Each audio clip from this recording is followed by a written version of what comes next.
Daily எபிசோட்ஸை miss பண்ணாம பார்க்கணுன்னா நம்ம சேனலை சப்ஸ்கிரைப் பண்ணிக்கோங்க. அண்ட் கூட இருக்க பெல் பட்டனையும் ப்ரெஸ் பண்ணிக்கோங்க. அப்பதான் நாங்க போடுற வீடியோஸ் எல்லாம் உங்களுக்கு நோட்டிஃபிகேஷன்ல வரும். எபிசோட் 133. ருத்ரனுடன் தான் இப்போதும் இணைய முடியும் என்று அனன்யா சொன்னதை கேட்டு திவ்யா கண்களில் கோபத்துடன், என்ன தைரியத்துல இத சொல்ற? ருத்ரன் உன்னை டிவோர்ஸ் பண்ணத மறந்துட்டியா, இல்ல நீ அந்த டிவோர்ஸ் பேப்பர்ல சைன் பண்ணத மறந்துட்டியா என்று கேட்டாள். திவ்யா சொன்னதை கேட்ட அனன்யா சிரித்துக்கொண்டே அவளை நெருங்கி ரகசியமான குரலில், நான் சைன் பண்ணேன் சரி, ஆனா ருத்ரன் பண்ணாரா என்று கேட்க, அதை கேட்டதும் திவ்யாவின் முகம் மாறியது. அவள் குழப்பத்துடனும் திகைப்புடனும் அனன்யாவை பார்த்தாள். அனன்யா மேலும் அவளிடம், நீ ரொம்ப பெரிய புத்திசாலின்னு நினைச்சேன் திவ்யா, ஆனா இவ்ளோ முட்டாள்தனமா இருப்பேன்னு எனக்கு தெரியாது. நான் கையெழுத்து போட்டதை எல்லாரும் பார்த்தாங்க, ஆனா ருத்ரன் கையெழுத்து போட்டத யாருமே பார்க்கல. சோ ருத்ரன் சைன் பண்ணாரா இல்லையான்னு யாருக்கும் தெரியாது. அது மட்டும் இல்ல, வெறும் டிவோர்ஸ் பேப்பரை மட்டும் வச்சு எங்களோட உறவு முறிஞ்சதா சொல்ல முடியாது என்று சொல்லிச் சிரித்தவள் திவ்யாவின் கன்னத்தை தட்டிக் கொடுத்து, என்ன நீ காத்துல கட்டின ஆகாய கோட்டை ஒரு நொடியில தரமட்டம் ஆயிடுச்சேன்னு வருத்தமா இருக்கா என்று நக்கலுடன் கேட்டாள். அனன்யா சொன்ன வார்த்தைகள் திவ்யாவின் மனதை அம்பு போல காயப்படுத்தியது. தன் பறக்கும் சிறகுகளை யாரோ பிடித்து உடைத்தது போல் உணர்ந்தாள். கோபமாக அனன்யா முன்னால் கையை நீட்டி, யூ என்று சீறிக்கொண்டே அவளை தள்ள முயன்றாள். அப்போது அனன்யாவும் திவ்யாவும் படிக்கட்டில் நின்று கொண்டிருந்தனர். திவ்யா தள்ளும்போது அனன்யா விலகாமல் இருந்திருந்தால் நிச்சயம் ஒரு பெரும் விபத்து நடந்திருக்கும். ஆனால் அனன்யா சாமர்த்தியமாக விலகி நின்றாள். திவ்யாவின் செயல்களை ஏற்கனவே உணர்ந்த அனன்யா பின்வாங்கி அவளது கையை இறுக்கமாக பிடித்து தடுத்து நிறுத்தி கோபத்துடன், என்ன திவ்யாவுக்கு கோபம் வந்துருச்சா? இது ஒன்னும் ஹாஸ்டல் இல்ல, நீ என்ன செஞ்சாலும் யாரும் எதுவும் சொல்லாம இருக்கிறதுக்கு. இங்க பல பாடிகார்ட்ஸ் இருக்காங்க. நான் மட்டும் ஒரு சிக்னல் காட்டினா உன்னால நினைச்சு பார்க்க முடியாத அளவுக்கு உன்னை ஒரு வழி பண்ணிடுவாங்க, ஜாக்கிரத என்று மிரட்டலாக கூறினாள். அனன்யா இதைச் சொல்லிவிட்டு திவ்யாவின் கையை வலுக்கட்டாயமாக பிடித்து இழுக்க, திவ்யா தன்னை கட்டுப்படுத்த முடியாமல் தடுமாறினாள். அவள் தடுமாறியதைக் கண்ட அனன்யா அவள் கையை பிடித்து நிறுத்தினாள். அவளது கண்களில் பழைய சொல்லப்படாத காயங்களும் கோபமும் இருக்க, திவ்யாவை முறைத்துப் பார்த்தவள், ஒரு அம்மா தன்னோட பிறக்காத குழந்தைக்காக அனுபவிச்ச வலிய மறந்துட்டான்னு நினைக்காத. அது இன்னும் மனசுல ஆழமா இருக்கு. முன்னாடி வேணும்னா சூழ்ச்சி செஞ்சு என்னை என் குழந்தைகிட்ட இருந்து நீ பிரிச்சிருக்கலாம். ஆனா இனிமே அப்படி எதுவும் நடக்காது. இந்த முறை உன்னோட சூழ்ச்சி பலிக்காது என்று தைரியமாக கூறினாள். அனன்யாவின் இந்த ஆக்ரோஷமான ரூபத்தை திவ்யா பார்த்ததே இல்லை.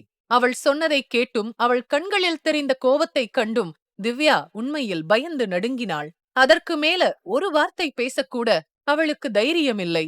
அனன்யா தன் மனதிலிருந்த கோபத்தை வெளிப்படுத்திவிட்டு வேகமாக திவ்யாவின் கையை உதறிவிட்டு அங்கிருந்து வெளியேறி ஒரு மரத்தின் அருகில் நின்று ஆழ்ந்த மூச்சை இழுத்துவிட்டு அமைதியானாள்.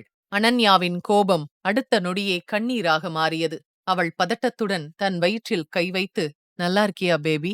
அம்மா இந்த தடவை உனக்கு எதுவும் ஆகவிட மாட்டேன் என்றாள். பின்னர் தன் தலையை உயர்த்தி நெஞ்சில் கை வைத்து, சாரி பேபி, அன்னைக்கு அம்மாவால உன்னை காப்பாத்த முடியாம போயிடுச்சு.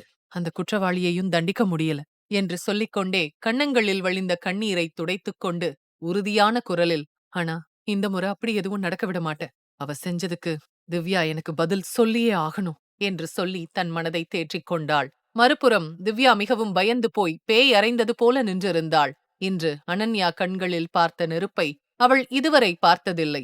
என்ன நடந்தது என்பதையே சில நொடிகள் அவளால் புரிந்து கொள்ள முடியவில்லை. அனன்யாவிடம் எல்லாவற்றையும் பறித்தபோது கூட அவள் தன்னிடம் இப்படி நடந்து கொண்டதில்லை. ஆனால் இப்போது அவளது முகமே ஒரு காளியை போன்று இருந்தது. திவ்யா இதை பற்றி யோசித்துக் கொண்டிருக்க யாரோ பின்னால் நடந்து வருவதை கவனித்தாள். சத்தம் கேட்டு சட்டென திரும்பி பார்க்க ருத்ரன் அவள் பின்னால் நடந்து வருவதை அப்போது கவனித்தாள். அவனை பார்த்த திவ்யாவிற்கு அனன்யாவின் தைரியம் ருத்ரனின் பலத்தில் மட்டுமே இருப்பதாக உணர்ந்தாள். இந்த தைரியத்தை அனன்யாவிடமிருந்து எவ்வளவு சீக்கிரம் முடியுமோ அவ்வளவு சீக்கிரம் பறிக்க நினைத்தாள். ஏதோ வேலையாக வெளியே சென்று கொண்டிருந்த ருத்ரன் திடீரென தன் எதிரில் நிற்கும் திவ்யாவைக் கண்டு முகத்தைச் சுளித்தபடி, இங்கென்ன பண்ற என்று கேட்டான். திவ்யா விரைவாக தன் முகத்தை சோகமாக மாற்றிக்கொண்டு, தாத்தாவுக்கு உடம்பு சரியில்லைன்னு கேள்விப்பட்டதும் மனசுக்கு கஷ்டமா போச்சு. அதான் அவரை நேர்ல பார்த்து விசாரிச்சுட்டு போலான்னு வந்தேன். ஆனா நான் வீட்டுக்கு வர்றது அவருக்கு பிடிக்கல. அதனால பாடிகார்ட்ஸ் என்ன வீட்டுக்குள்ள விடல என்று கலங்கியபடி கூறினாள். திவ்யா சோகமாக சொன்னதை கேட்ட ருத்ரன் எந்தவித வெளிப்பாடும் காட்டாமல் தன் காரை நோக்கி நடக்க ஆரம்பித்தான். அதைக் கண்ட திவ்யா ஏமாற்றமாக ருத்ரன் என்று அழைத்தாள். திவ்யா தன் பெயரை சத்தமாக அழைத்ததும் நடப்பதை நிறுத்தினான் ருத்ரன். அதைக் கண்ட திவ்யா வேகமாக ருத்ரனின் அருகில் வர, ருத்ரன் திரும்பி பார்த்ததும் திவ்யா அவனை எச்சரிக்கும் விதமாக, என்ன ருத்ரன், என்ன அவாய்ட் பண்ணிட்டு போக பாக்குறீங்களா என்று கேட்டாள். திவ்யா சொன்னதை கேட்டதும் ருத்ரன் அனல் தெறிக்கும் பார்வை பார்த்து, உன்னோட லிமிட்ட கிராஸ் பண்ணாத என்று மிரட்டலாகச் சொன்னான். ருத்ரனின் பயங்கரமான முகபாவத்தை கண்ட திவ்யா உறைந்து போனாள். அவனின் கோபத்தில் திவ்யா தன் முழு தைரியத்தையும் இழந்து பயத்துடன் பின்வாங்கினாள். பிறகு திவ்யா தன் உணர்வுகளை கட்டுப்படுத்திக் கொண்டு தடுமாறியபடி, அது ருத்ரன், நான் எதுக்கு வந்தேன்னா, நாளைக்கு நம்ம ரெகுலர் செக்கப்புக்கு ஹாஸ்பிட்டல் போகணும். போன தடவையே டாக்டர் குழந்தையோட அப்பாவை கூட்டிட்டு வர சொன்னாங்க. அதான் நாளைக்கு நீங்க ஃப்ரீயான்னு கேட்க வந்தேன் என்றாள். திவ்யா இதைச் சொன்னதும் ருத்ரன் அவளின் முகத்தை எந்தவித வெளிப்பாடும் இல்லாமல் பார்த்து, சரி என்று சொல்லிவிட்டு நேரத்தை வீணாக்காமல் அங்கிருந்து காரில் கிளம்பினான். திவ்யாவுக்கு வேறு எதுவும் பேசக்கூட அவன் வாய்ப்பளிக்கவில்லை. இந்த 2 மாதங்கள் திவ்யா எவ்வளவு முயன்றும் அவளால் இதுவரை எதையும் சாதிக்க முடியவில்லை. ஏனெனில் ருத்ரன் இந்த 2 மாதங்களில் ஒரு முறை மட்டுமே அவளை சந்தித்திருந்தான். 3 அல்லது 4 முறை 10 வினாடிக்கும் குறைவாக போனில் பேசியிருந்தான். இப்போது இதை பற்றி யோசிக்கும்போது திவ்யாவிற்கு மனது பாரமாக இருந்தது. தான் நினைத்தால் ருத்ரனை மீண்டும் அடைய முடியும் என்று அனன்யா சொன்னது அவள் காதில் திரும்ப திரும்ப ஒலித்துக் கொண்டே இருந்தது. திவ்யாவிற்கு இப்போது அதிக நேரமில்லை என்பது தெளிவானது.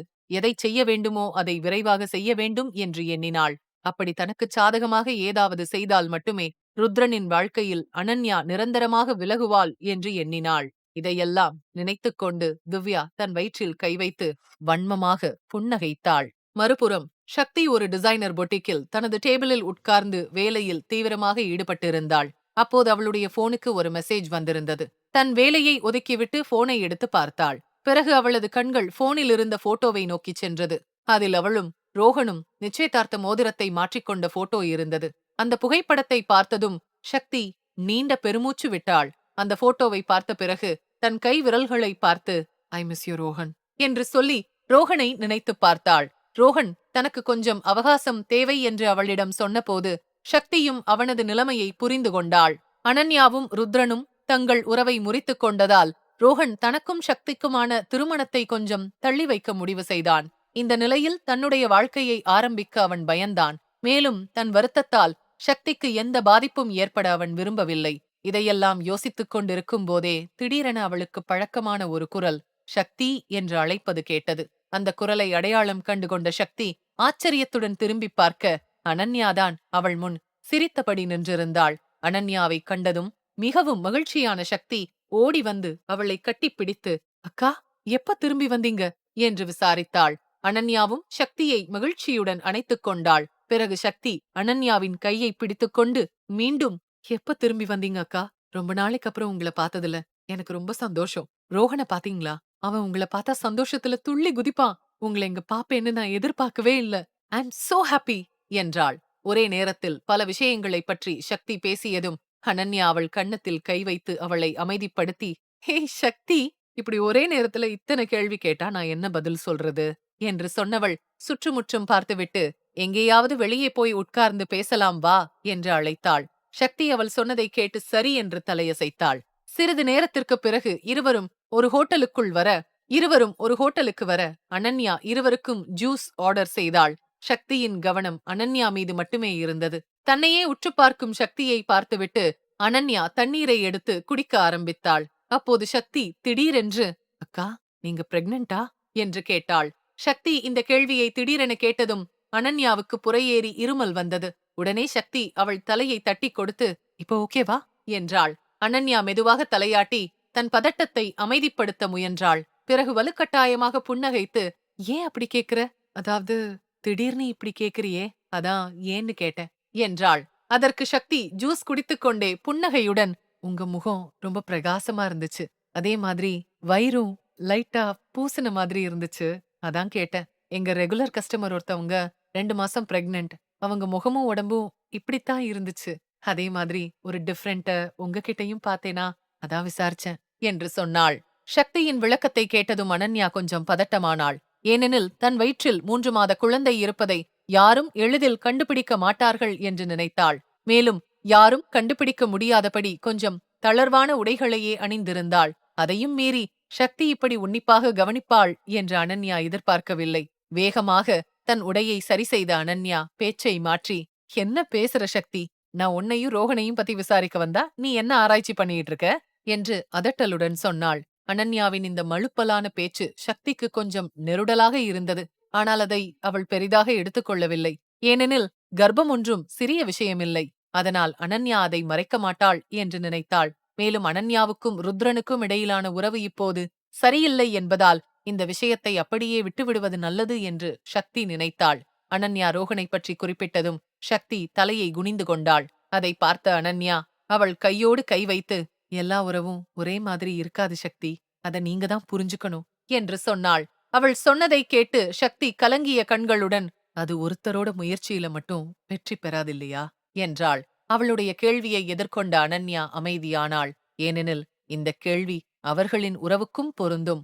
ஆனால் அவர்களின் உடைந்த உறவின் காரணமாக ரோஹன் மற்றும் சக்தியின் உறவு பாதிக்க அவள் விரும்பவில்லை.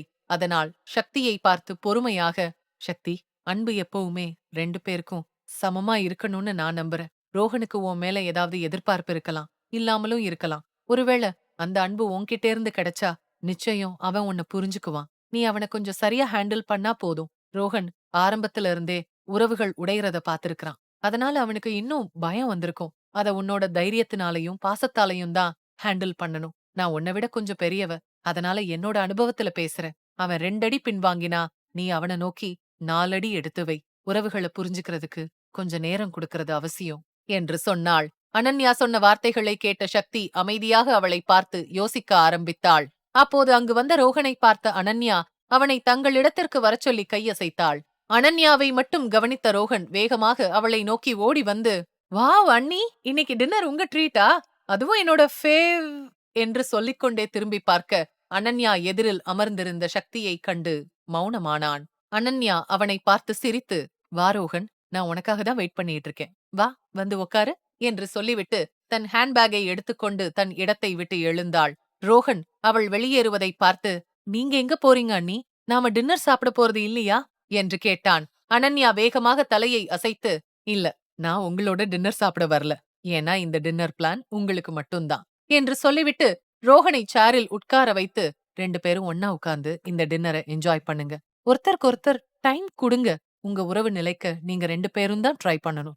ஆல் தி பெஸ்ட் என்று சொல்லிவிட்டு சிரித்துக்கொண்டே அங்கிருந்து வெளியேறினாள். ரோஹனுக்கும் சக்திக்கும் இடையே உள்ள தூரத்தை குறைத்து அவர்களின் பிரச்சனையை சரி செய்ய விரும்பினாள் அனன்யா. எந்த ஒரு உறவின் முறிவுக்கும் தூரம் காரணமாக இருக்கக்கூடாது என்று நினைத்தாள். இதையெல்லாம் யோசித்துதான் அவர்கள் இருவரும் ஒன்றாக நேரத்தை செலவிட ஏற்பாடு செய்தாள். இரவு நேரம். அனன்யா வெளியில் சில வேலைகளையெல்லாம் முடித்துவிட்டு மீண்டும் ருத்ரனின் வீட்டிற்கு திரும்பினாள். வந்ததும் விஜேந்திரருக்கு டின்னர் கொடுத்து மருந்தையும் கொடுத்து அவரை தூங்க வைத்துவிட்டு கெஸ்ட் ரூமிற்கு வந்தாள். அங்கு வந்ததும் ஃப்ரெஷ்அப் ஆனவள் கண்ணாடி முன்பு தன் வயிற்றை பார்த்து புன்னகைத்தாள். பிறகு தன் சிறிய வயிற்றை தடவி கொடுத்து, உனக்கு தெரியுமா பேபி, இன்னைக்கு அம்மாவோட திருட்டுத்தனத்தை உன் சித்தி கண்டுபிடிச்சிருப்பா. நல்ல வேளையா ஏதோ சொல்லி சமாளிச்சிட்டேன். அவளுக்கு எப்படி என் மேல சந்தேகம் வந்துச்சுன்னு தெரியல என்று சொல்லி பெருமூச்சு விட்டவள், நல்ல வேளையா இந்த வீட்ல ஆம்பளைங்க மட்டும்தான் இருக்காங்க. நான் 9 மாசமா வந்தா கூட யாரும் என்ன கர்ப்பமா இருக்கேன்னு சொல்ல மாட்டாங்க. நான் நல்லா சாப்பிட்டு குண்டாகிட்டேன்னு தான் சொல்லுவாங்க. உங்க அப்பா ஏற்கனவே நான் கொஞ்சம் வெயிட் போடுறேன்னு சொல்லி ட்ரெட்மில்லுல ஓட வைக்கணும்னு சொல்லிட்டு இருப்பாரு என்று சொல்லி சத்தமாக சிரிக்க ஆரம்பித்தாள். அப்போது திடீரென சிரிப்பதை நிறுத்திவிட்டு மௌனமானாள். ஏனெனில் அவளது பேச்சுக்கு நடுவில் ருத்ரனை பற்றி குறிப்பிட்டதை இப்போதுதான் உணர்ந்தாள். அதனால் ருத்ரன் ஞாபகம் வர, பேபி, இந்த நேரத்துல உன் அப்பா நம்ம கூட இருந்திருந்தா ரொம்ப நல்லா இருந்திருக்கும். நீ வரப்போறத நினைச்சு அவர் எவ்ளோ சந்தோஷப்பட்டிருப்பார் தெரியுமா என்று தனக்குள் சொல்லிக் கொண்டபோது அவள் கண்களிலிருந்து கண்ணீர் வழிந்தது. பிறகு தன்னை கட்டுப்படுத்திக் கொண்டு படுக்கைக்கு வந்தாள். தன் உணர்வுகளை திசை திருப்ப அங்கிருந்த பத்திரிகையை சில நிமிடங்கள் புரட்டத் தொடங்கினாள். வாரப்பத்திரிகையின் பக்கங்களை புரட்டி பார்க்கையில் அவளது கவனம் அதிலிருந்த ஐஸ்கிரீம் மீது சென்றது. அதை பார்த்ததும் அனன்யாவிற்கு ஐஸ்கிரீம் சாப்பிட வேண்டும் போல தோன்றியது. அவள் உதடுகளை தன் நாக்கினால் தடவிக் கொடுத்து தன் ஆசையை கட்டுப்படுத்த முயன்றாள். ஆனால் அவளால் தன் ஐஸ்கிரீம் ஆசையை கட்டுப்படுத்த முடியவில்லை. எபிசோட் 134. வார இதழை புரட்டி பார்த்த அனன்யாவிற்கு அதில் கண்ட ஐஸ்கிரீம் படத்தை பார்த்ததும் அதை சாப்பிட வேண்டும் என்ற ஆசை வந்தது.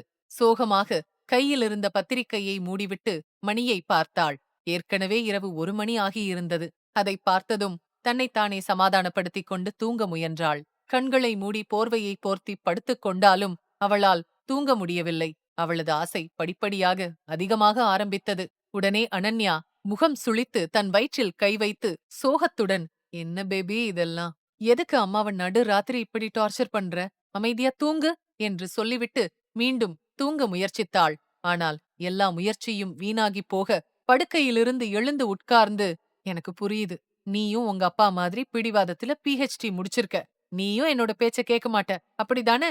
நீயும் நம்பர் 1 பிடிவாத குழந்தையா இருக்க. இப்போ உனக்கு என்ன வேணும்?" என்று தனக்குள் புலம்பியவள் பசி அதிகமாகிவிட்டதால் தன்மேலே கோபமாக வந்தது. படுக்கையிலிருந்து மெதுவாக இறங்கியவள் அறையை விட்டு வெளியேறி சுற்றிப் பார்த்துவிட்டு கிச்சனை நோக்கிச் சென்றாள். அங்கு போனால் தன் பசியை கொஞ்சம் அடக்க முடியும் என்று நினைத்தாள். சமையலறைக்கு வந்தவுடன் ஃப்ரிட்ஜை திறந்து பார்த்தாள். ஆனால் அதில் தனக்குத் தேவையான ஐஸ்கிரீம் இல்லை. அதிலிருந்த 2 ஃப்ளேவரும் அவளுக்கு பிடிக்கவில்லை. அதைக் கண்டு வருந்தியவள், "இப்போ என்ன செய்யறது பேபி? உன்னோட பசிய தீக்கிற மாதிரி இங்க எதுவுமே இல்லையே. இப்போ பசி வேற ரொம்ப அதிகமாகிட்டே போகுது" என்று சோகத்துடன் தண்ணீரை எடுத்து குடித்தாள். சில நிமிடங்களுக்குப் பிறகு தன்னை அமைதிப்படுத்திக் கொண்டு கிச்சனிலிருந்து வெளியே வந்தாள் அனன்யா. ஆனாலும் அவளுக்கு ஐஸ்கிரீம் ஞாபகமாகவே இருந்தது. மீண்டும் கெஸ்ட் ரூமிற்கு வந்து நடக்க ஆரம்பித்தாள். ஏனெனில் அவளுடைய பசி அதிகரித்துக் கொண்டே போனது. இதற்கு மேல் பொறுத்துக்கொள்ள முடியாமல் தன் போனை கையில் எடுத்துக்கொண்டு வெளியே வந்தாள். பிறகு போனில் ஐஸ்கிரீம் கடையை தேடியபடி, "நிச்சயமா இங்க ஏதாவது பக்கத்துல இருக்கும்" என்று சொல்லிக்கொண்டே மிகவும் ரகசியமாக வீட்டை விட்டு வெளியே வந்தாள். சுற்றுமுற்றும் பார்த்தவளுக்கு எப்படி கடைக்குச் செல்வது என்று தெரியவில்லை. ஏனெனில் இந்த வீட்டிலிருந்து மார்க்கெட் வெகு தொலைவில் இருந்தது. நடு இரவு என்பதால் ஆட்டோவும் கிடைக்காது. கேப் புக் செய்தாலும் நேரமாகும். அதுவரை காத்திருக்க அவளுக்கு பொறுமையில்லை. என்ன செய்யலாம் என்று யோசித்துச் சுற்றி பார்த்தபோது ருத்ரனின் ஸ்போர்ட்ஸ் கார் கண்ணில் பட்டது. அதை பார்த்ததும் அவள் முகத்தில் தானாக புன்னகை பூத்தது.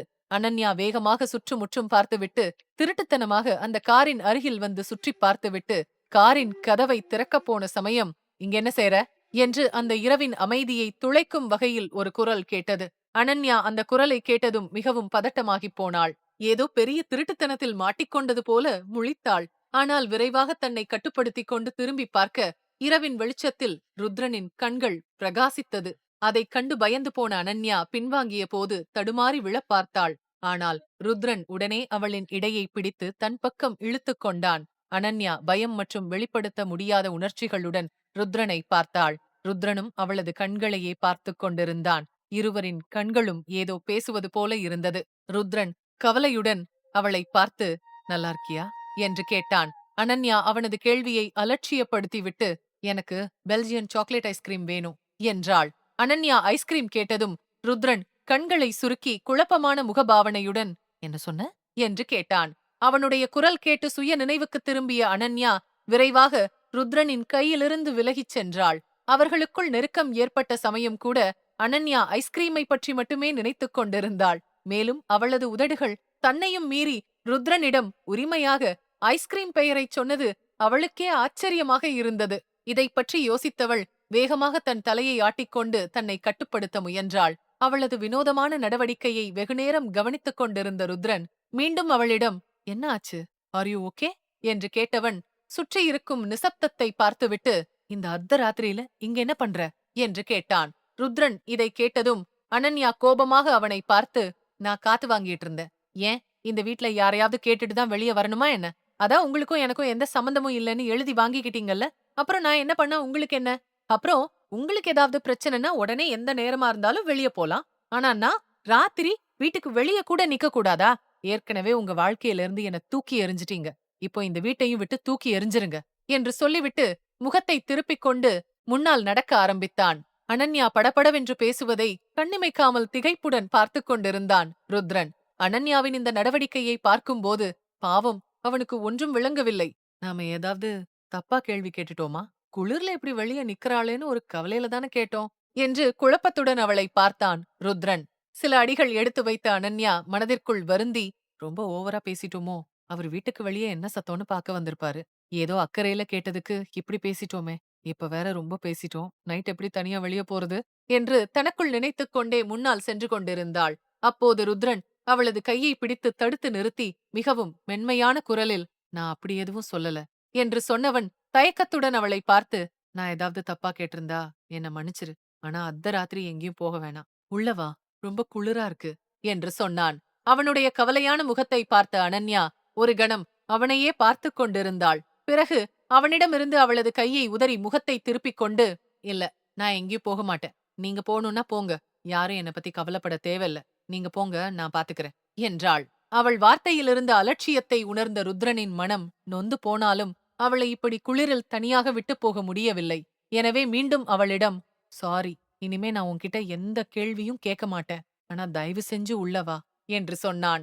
உள்ளே போகும்படி ருத்ரன் திரும்ப திரும்ப சொல்லிக் கொண்டிருப்பதைக் கண்டு கோபமான அனன்யா, அதான் நான் வரலன்னு சொன்னேன்ல, ஏன் மறுபடியும் மறுபடியும் இதையே சொல்லிட்டு இருக்கீங்க? உங்க 2 பேரோட பிடிவாதத்தையும் பார்த்து எனக்கு அலுத்து போயிடுச்சு என்றாள். அதை கேட்ட ருத்ரன் குழப்பத்துடன் அவளை பார்த்து, என்னோட பிடிவாதம் ஓகே, இன்னொருத்தர் யாரு என்று கேட்டான். அனன்யா மிகவும் எரிச்சலுடன் இருந்ததால் ருத்ரனின் வார்த்தையில் அதிகம் கவனம் செலுத்தாமல், உங்களோடது, அப்புறம் உங்களோட என்று சொன்ன உடனே அவள் எரிச்சலில் தன் குழந்தையை பற்றி ருத்ரனிடம் சொல்லப் போவதை உணர்ந்து சட்டென தன் வார்த்தையை தொண்டைக்குழியில் முழுங்கியபடி பதட்டத்துடன் முழித்தாள். அனன்யா சொல்ல வருவதை புரிந்து கொள்ள முடியாமல் ருத்ரன் அவளையே குழப்பமாக பார்த்து கொண்டிருந்தான். அதைக் கண்ட அனன்யா மூச்சுத் திணறலுடன் தடுமாறி, ஒன்னும் இல்ல, என்ன கொஞ்சம் தனியா விடுங்க, எனக்கு உள்ள போக விருப்பம் இல்ல, நீங்க போங்க என்று கூறினாள். அதைக் கேட்ட ருத்ரன், ஆனா ஏன் என்று கேட்க, ருத்ரன் கேள்வி மேல் கேள்வி கேட்பதை பார்த்த அனன்யாவின் பொறுமை காற்றில் பறந்து போனது. எனவே அவள் எரிச்சலுடன், எனக்கு ஐஸ்கிரீம் சாப்பிடணும்னு ஆசையா இருக்கு என்று கூறினாள். இதைக் கேட்ட ருத்ரன் ஆச்சரியத்துடனும் குழப்பத்துடனும் அவளை பார்த்து, என்ன, இப்போவா என்று கேட்டான். அவன் சொன்னதை கேட்ட அனன்யா ருத்ரனை முறைத்துப் பார்த்தாள். அப்போது ருத்ரன் வேகமாக தன் வார்த்தையை சரி செய்து கொண்டு, அதாவது, ரோட்ல இந்த நேரத்துல ஐஸ்கிரீம் கிடைக்காதுல்ல, நம்ம ஃப்ரிட்ஜ்ல இருக்கும், அதனால வெளிய போகாமலே ஐஸ்கிரீம் சாப்பிடலாமே என்று கூறினான். இதை கேட்ட அனன்யா வலுக்கட்டாயமாக சிரித்துக்கொண்டே, ஓஹோ, தேங்க்ஸ், இந்த மிட் நைட்ல கூகுள் இன்ஃபர்மேஷன் கொடுத்ததுக்கு தேங்க்ஸ். ஆனா எனக்கு அது தேவையில்ல. ஏன்னா நான் சாப்பிட விரும்புற ஐஸ்கிரீம் ஃப்ரிட்ஜ்ல இல்ல. அதனால நான் இப்ப வெளிய போணும். நீங்க ஒண்ணும் என்ன பத்தி கவலைப்பட தேவையில்ல. எப்படியும் 2 மாசத்துக்கு முன்னாடி உங்க கோபத்துல அந்த உரிமையை இழந்துட்டீங்க, சரியா என்று சொல்லிவிட்டு மீண்டும் வெளியே செல்ல ஆரம்பித்தாள். அனன்யாவின் வார்த்தைகள் ருத்ரனை மிகவும் காயப்படுத்தியது. ஆனால் அந்த நேரத்தில் அவன் தன் மனவலியை விட அனன்யாவை பற்றியே அதிகம் கவலைப்பட்டான். நள்ளிரவில் அவளை இப்படி தனியாக விட்டுவிட அவனால் முடியவில்லை.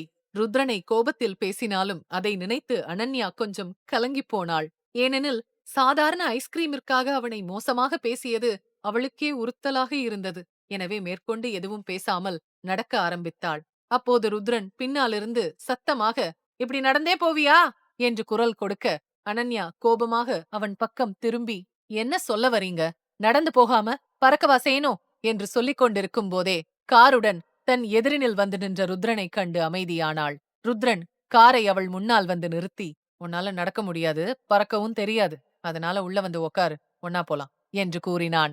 ருத்ரன் அவளை காரில் அழைத்துச் செல்வதாக சொன்னதும் அனன்யா மனதிற்குள் குதூகலித்தாள். ஏனெனில் இந்த நேரத்தில் அவளுக்கு அத்தகைய உதவி தேவைப்பட்டது. ஆனால் அதை வெளிக்காட்டிக் கொள்ளாமல் ருத்ரனை முறைத்துப் பார்த்து, எனக்கு ஒன்னும் உங்க உதவி தேவையில்ல, நானே நடந்து கடைக்கு போயிடுவேன், அதுக்கான ஹெல்த் என்கிட்ட இருக்கு என்று சொன்னவள் முகத்தை திருப்பிக் கொண்டு, எனக்கு எந்த ஹெல்ப்பும் தேவையில்ல, உங்கள டிபெண்ட் பண்ண எனக்கு விருப்பம் இல்ல என்று சொன்னாள். அவள் சொன்னதை கேட்ட ருத்ரன், சரி, இத ஹெல்ப்னு எடுத்துக்காத, உனக்கு வேணும்னா டிரைவருக்கு கொடுக்கிற காச எனக்கு குடுத்துரு என்று சொன்னான்.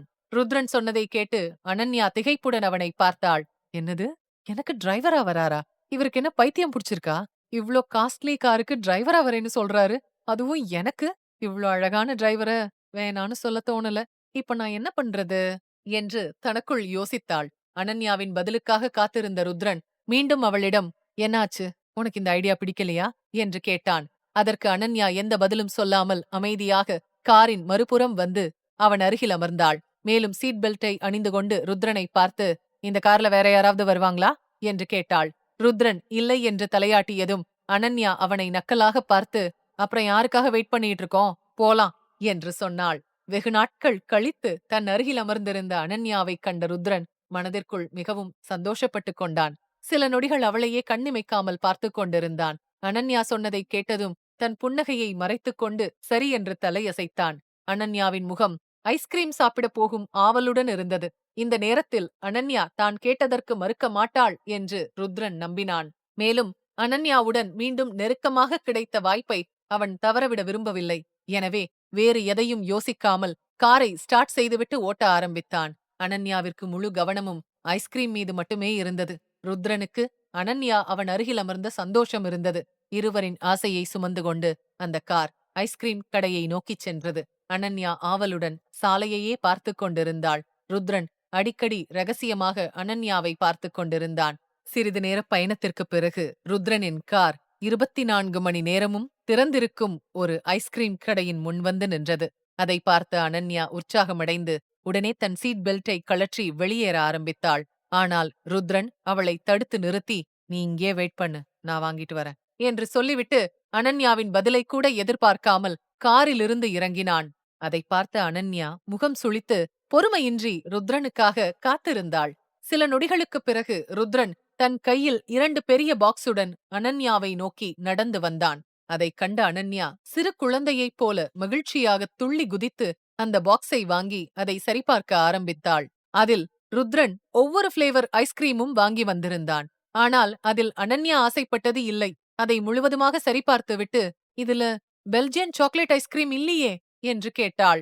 அவள் சொன்னதை கேட்ட ருத்ரன் அலட்சியமாக, "இதுல என்ன வித்தியாசம்? எல்லா ஃப்ளேவரும் வாங்கிட்டு வந்திருக்கேன்ல, இத சாப்பிடு, எல்லாமே ஐஸ்கிரீம் தானே" என்றான். அவன் இதைச் சொன்னதும் அனன்யா கோபமாக அவனை பார்த்து தன் கையில் இருந்த 2 பாக்ஸையும் அவனிடம் கொடுத்துவிட்டு பிடிவாதமான குரலில், "அதெல்லாம் இல்ல, எனக்கு இப்ப பெல்ஜியன் சாக்லேட் ஐஸ்கிரீம் தான் சாப்பிட வேணும். இங்க கிடைக்கலன்னா வேற எங்கேயாவது போய் பார்க்கலாம். ஆனா எனக்கு அதுதான் வேணும்" என்றாள்.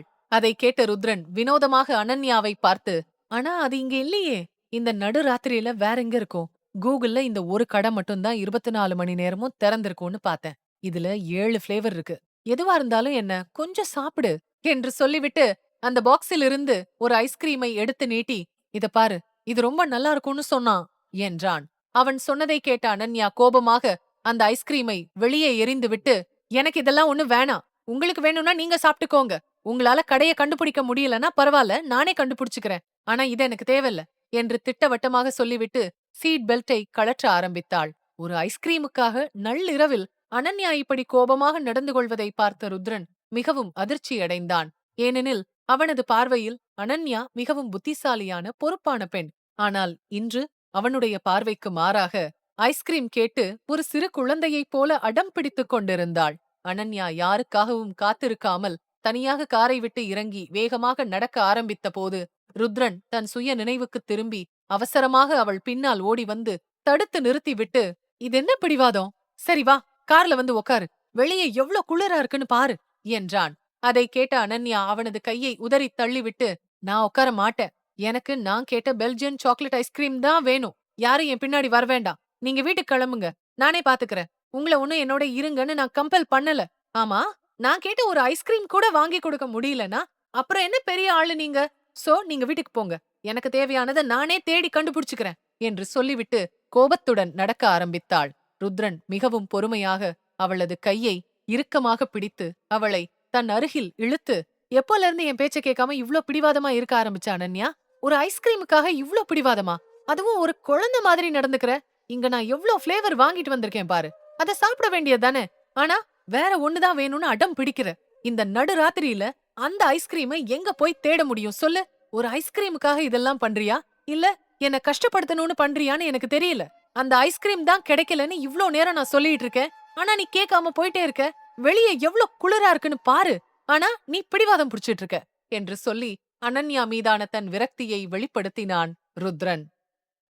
இந்த எபிசோட் உங்களுக்கு பிடிச்சிருந்தா அந்த வீடியோக்கு ஒரு லைக் பட்டன் கொடுங்க. அண்ட் இந்த மாதிரி தொடர்ந்து வீடியோஸ்க்கு நம்ம சேனலை சப்ஸ்கிரைப் பண்ணிக்கோங்க. தேங்க்யூ.